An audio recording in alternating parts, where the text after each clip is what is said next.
Salam alaikum. C'est juste pour m'adresser aux Algériens et essayer de leur faire comprendre ce qui se passe chez eux. Alors, quand vous regardez la presse, aussi bien algérienne qu'occidentale, moi, personnellement, je trouve soit qu'ils le font exprès, soit qu'ils veulent berner les Algériens. En Algérie, il n'y a jamais eu de vrai coup d'État. Le Gaïd Salah ne s'est jamais soulevé contre Bouteflika. Toutes ces histoires des titres, des manchettes que vous lisez dans la presse, Bouteflika sacrifié, la pression est montée contre Bouteflika, l'armée siffle la fin du règne de Bouteflika, Bouteflika sur le départ, El Gaïd Salah finit de franchir le Rubicon, Bouteflika lâché par l'armée, rupture entre Bouteflika et l'armée. Enfin, des titres, c'est pas ce qui manque. C'est toujours Zama, comme quoi l'armée, elle est en train de dire à Bouteflika de déguerpir. C'est entièrement faux. Entièrement faux. Il faut que vous le sachiez. Gaïd Salah ne peut exister sans Bouteflika. Et la réciproque est pareille. Bouteflika, il n'y a que le Gaïd Salah qui le défend. Et ces deux-là, depuis qu'ils sont ensemble, ils se rendent, c'est-à-dire, ils prennent le même chemin. S'il y en a un qui saute, automatiquement, l'autre saute aussi. Bon, vous allez me dire, oui, mais c'est le Gaïd Salah qui a parlé de déclencher l'article 102 de la Constitution. Oui, parce que toutes les tentatives qui ont été faites, moi je vous ai toujours dit depuis bien longtemps que le Gaïd Salah joue sur deux fronts. Joue avec Bouteflika et puis il joue aussi pour lui-même. Mettez-vous ça bien dans la tête. Et qu'à la fin, c'est le Gaïd Salah qui va recueillir les fruits. De tout temps, ces deux hommes ont été ensemble. Et comme je reviens à ce que vous risqueriez de me dire que Gaïd Salah, c'est lui qui a demandé à enclencher l'article 102. Eh ben c'est simple, je vais vous expliquer. Le 5e mandat n'a pas marché. Le 4e mandat plus n'a pas marché. La formation d'un gouvernement n'a pas réussi. Impossible. Aucune personne ne veut participer dans un gouvernement qui au bout de 15-20 jours, n'existera plus. Donc, tout le monde s'est retrouvé devant le mur. Comment faire pour gagner du temps? Comment faire pour essayer d'avoir 2 années, au moins 2 années, ou bien 1 an et demi, pour pouvoir préparer un homme du clan, qui va paraître légèrement potable, acceptable, mais qui va défendre les intérêts du système. Parce que demandent actuellement les Algériens? Ils ont exigé pas de 5e mandat, ils l'ont eu. Ils ont exigé pas de 4e mandat plus, ils l'ont eu maintenant. Vous comprenez, puisque le Gaïd Salah dit que Bouteflika doit quitter, donc il n'y aura plus de 4e mandat plus.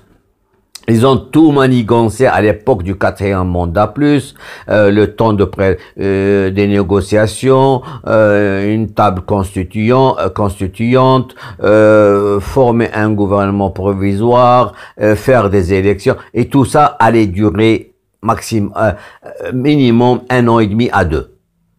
C'est ce que allait durer cette mascarade. Le peuple a compris, ils veulent pas de 4e mandat plus, ni de préparer des élections. Le peuple ne veut pas des mêmes hommes. Il veut des nouveaux. il ne veut pas de tout ce système, FLN, RND et ainsi de suite. Vous comprenez? Alors, quelle est la porte de sortie pour le système?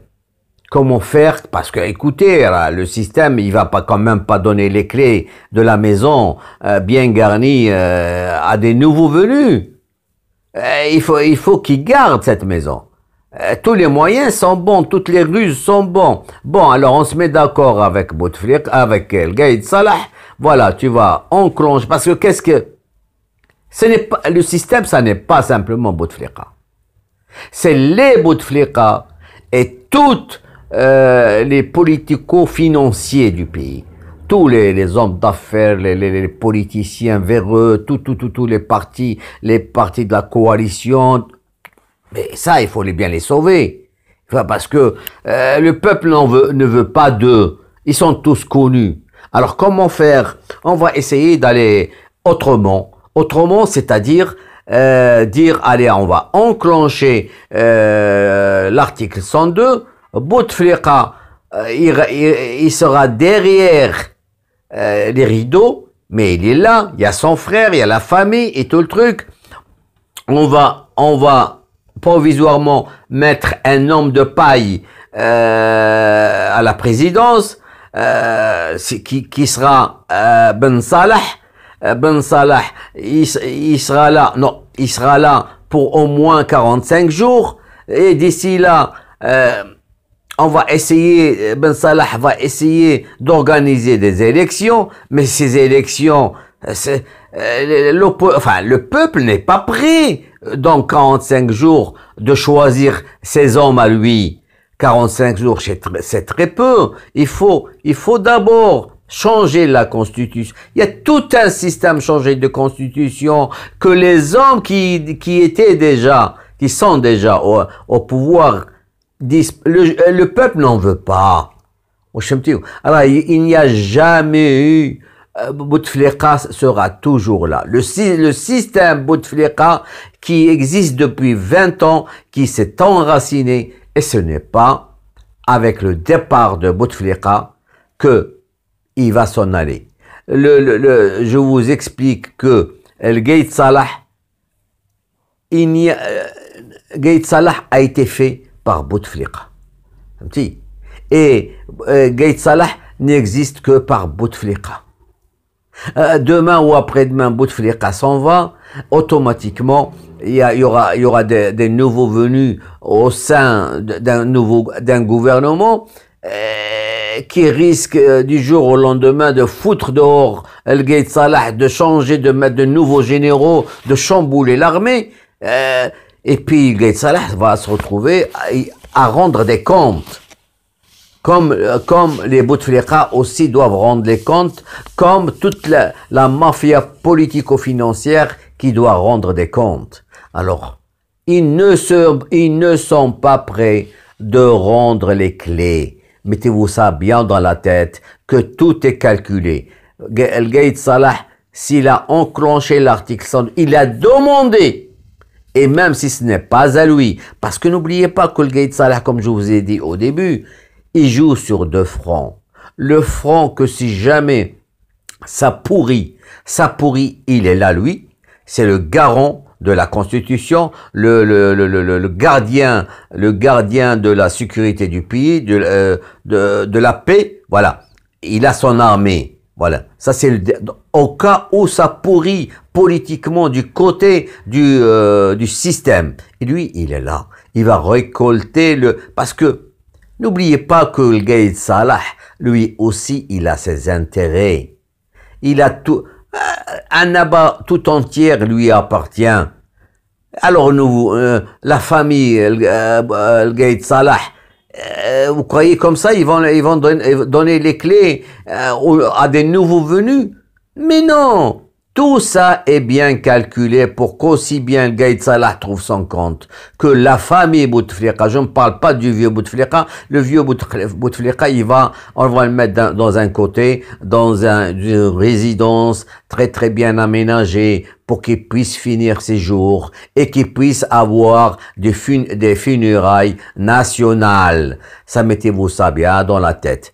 Et c'est pour ça que rien ne changera à moins que vous n'arrêtiez. Il faut pas que vous arrêtiez de manifester pacifiquement. Pour que le système, pour que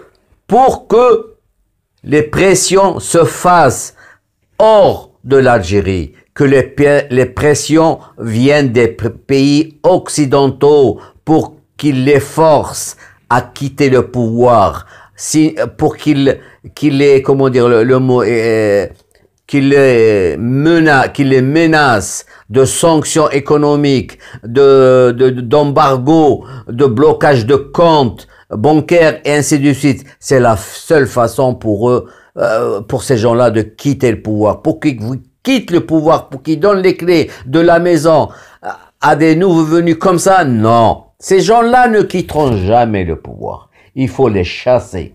Et comment? Si les Algériens n'ont pas les moyens, donc ils continuent. Il y aura certainement les sociétés civiles occidentales qui vont réagir. Parce que qu'est-ce qu'elles vont dire, les sociétés civiles étrangères? Elles vont dire, mais les Algériens ne demandent qu'un gouvernement qui soit le leur. Ils ne veulent pas qu'on leur impose un gouvernement, une mafia qui déjà existait. Automatiquement, aussi bien la France, l'Italie, l'Espagne, les États-Unis, c'est les clients, enfin les fournisseurs et les clients d'Algérie, ils vont réagir. Parce que eux, ces pays-là aussi ont peur pour leur intérêt en Algérie. Il faut pas que ça dégénère. Il faut pas que ce soit la pagaille en Algérie. Il faut pas qu'il y ait une nouvelle Syrie en Algérie, une nouvelle Libye en Algérie. Voilà. Alors, ils vont prendre leurs précautions, ils vont forcer le pouvoir en place à à quitter le pays. Voilà. Alors, ce qui vous reste à faire, c'est de continuer à manifester. Portez-vous bien. À plus.